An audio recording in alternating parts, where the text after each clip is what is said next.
Is this the perfect two-car garage? It's got to be up there, hasn't it? And it's made even more significant by the fact that both of these cars, well, we're going to be saying farewell to them very, very soon.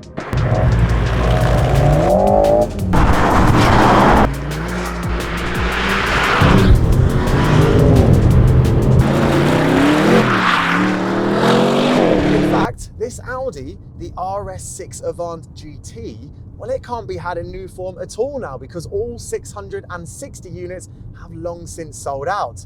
And yes, you can still order yourself a new Alpine A110, but I mean, its days are definitely numbered. But this video is a farewell to what I think could be one of the best duos for a two-car garage, not just of recent times, but, well, ever. And yes, I know, you'll still be able to pick up RS6s and A110s in the classifieds for years to come. I mean, there are 3 RS6 GTs for sale on PistonHeads at the time of filming, and you're definitely not short of Alpines to choose from either, which you can browse by visiting the website or downloading the PistonHeads app. But as far as ordering a new car goes, the RS6 Avant GT is done, and the A110, well, it's into its final months. You know, we're not just saying farewell to these specific models, we're also saying farewell to their breeds as well, because take, for example, the RS6. When that's succeeded, the car will have a plug-in hybrid system to go with its V8, meaning that is the last RS6 to be purely petrol-powered. And of course, that means the successor, given that the RS5 is getting on for 2.4 tons, well, that's probably going to be about 2.5 tons. And this, the A110, this isn't just being succeeded by a car with a different powertrain, it's being succeeded by a car with no combustion engine at all, meaning this is the last one you can get powered by petrol at all. The successor is going to come as an all-electric model, and we know it's being benchmarked, the CEOs told me this, against the Ferrari 488 GTB, which is really very fast. So this car is pure, lightweight, and just pure petrol power. Its successor is going to be none of those things. Of course, it's going to probably get bigger because it has to take a battery, and inevitably, it's going to get heavier too. The relative simplicity of the Alpine is really emphasised when you compare it to the Audi directly. It's quite literally half the car in terms of weight and cylinders, and its engine capacity and the number of seats it has are less than half. The 5 metre long and over 2 metre wide RS6 GT is obviously a big performance car, but surprisingly, it's not the brute of the class. Both of these cars can actually claim to be featherweights in their own rights. Yeah, an over 2-ton Audi RS6 is a featherweight versus its much heavier rival from BMW, because obviously that M5 Touring has a plug-in hybrid setup, which means this can claim to be almost half a ton lighter. And it does save weight in other ways. The centre of gravity is lowered by the adjustable coilover setup this car gets. That's the sort of thing you normally add to a track car. And you might notice the flashes of carbon fibre all over the body. There's some carbon on the bonnet. The carbon is actually the bonnet itself, also the rear wing, the door mirrors, and the front wings too. So it saves weight, but it's still over 2 tons. Although this is almost half the weight, because at 1.1 tons, this is an inherently light sports car. One that really can claim to be lighter than its rivals. Take, for example, the Porsche Cayman 4-cylinder, that's 250 kilograms heavier. And then even the Lotus Emira 4-cylinder, that, coming from the lightweight brand that is Lotus, is 350 kg heavier than this. Yeah, I'm still getting my head around that fact too. Although weight doesn't always guarantee a model its place amongst the sports car greats. Just ask the Alfa Romeo 4C. The reason I've chosen the GTS out of the A110 range is because this new model combines the best of A110 as far as I'm concerned. You've got the 300 horsepower turbocharged 1.8, the same performance output you get in the R models, but you've got the GT interior, so I don't have buckets and harnesses, and as fun as those are, they're not particularly comfortable or practical when you're not on a racetrack. And I've got the S-grade suspension, which, as you might be able to tell from the jiggles in the camera, is a little bit firmer than standard, but it does mean the car feels that much more performance-oriented, especially when you load it up.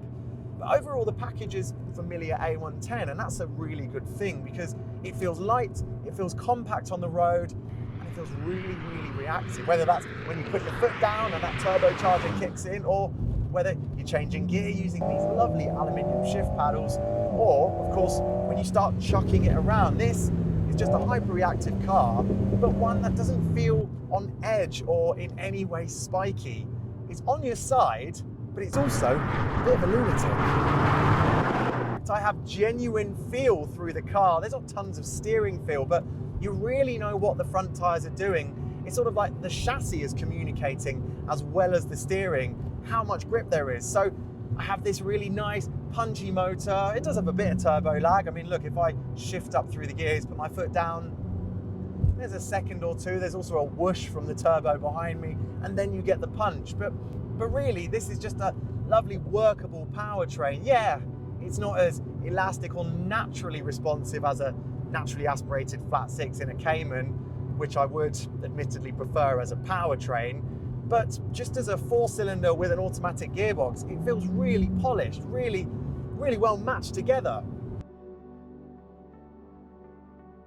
And that's saying something, because don't forget, this engine gearbox duo is shared with performance Meganes of old, so it's not exactly exotic.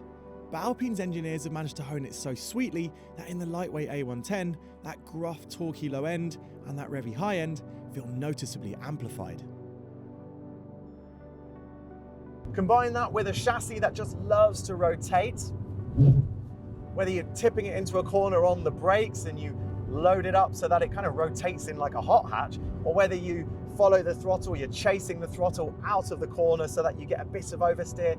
It just wants to play, it just wants to rotate, and best of all, it just wants to be on your side.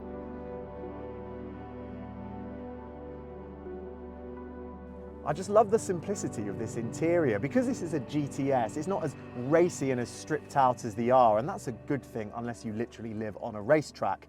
But it does also still feel pretty pared back because, well, there's no storage space barring basically what you can see down there, and the boot is laughably small. It's just really simple and sports car focused. That's true with the seats, the shift paddles, and even the seating position as well. But if you want a car to go away on holiday, well, this is definitely not the one if you need to take more than maybe a spare pair of underpants.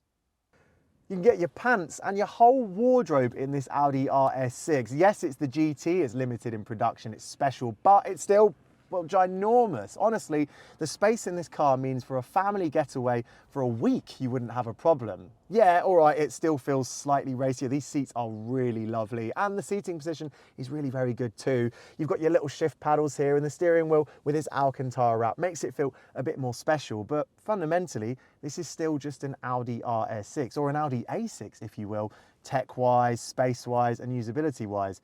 It's a super performance estate car that you really can pack for a holiday getaway. Although, if it's just space and performance that are your priorities, you don't really need to look beyond a regular RS6 Avant, because that's all the super estate most of us could ever need. In the limited run GT, just 60 examples of which, or 10% of total production, have been built for Britain, well, you get an RS6, but one that seems to think it's a GT racing car rather than a Grand Tourer.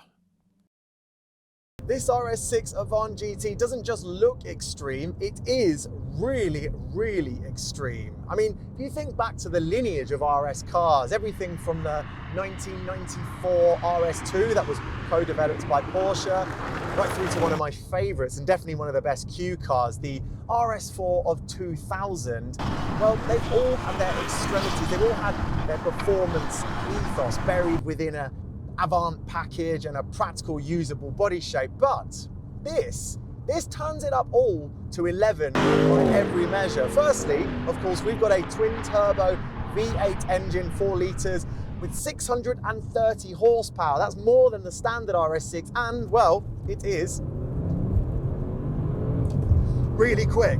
And of course, to match that, we've got gigantic carbon ceramic brakes. I mean, the stopping power of this thing is monstrously strong, and best of all, we have coilovers, which means the body control is really very impressive for such a big brute.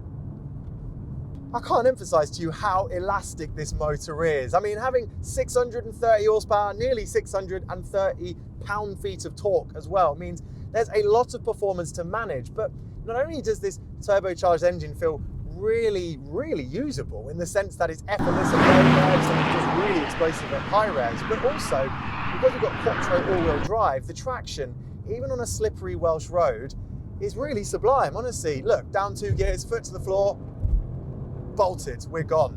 We're out of the gates. It is really impressive.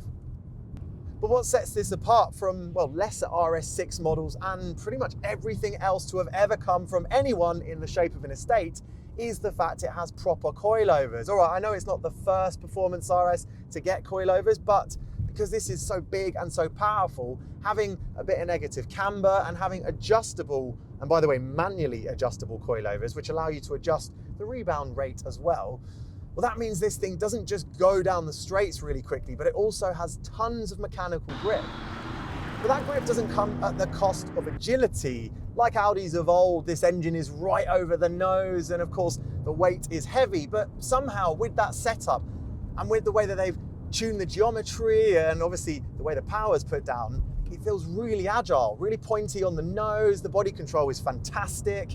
There's not tons of steering feel from this electric system, but I still kind of know where the car's at just because you can feel the loading through the chassis itself. And because the front wheels respond so quickly, because the nose of the car is darting around, even if you're not entirely sure where the limits are at, you just feel confident because, well, one flick of the wrist and the car changes direction.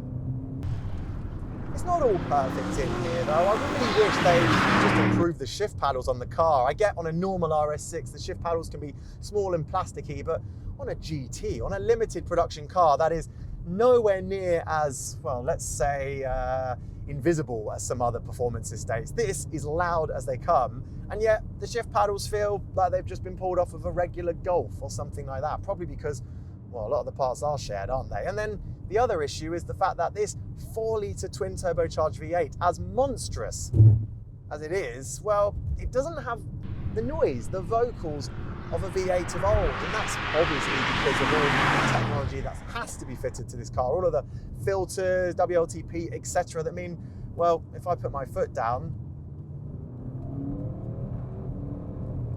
sounds good, but not particularly loud. And that's a shame.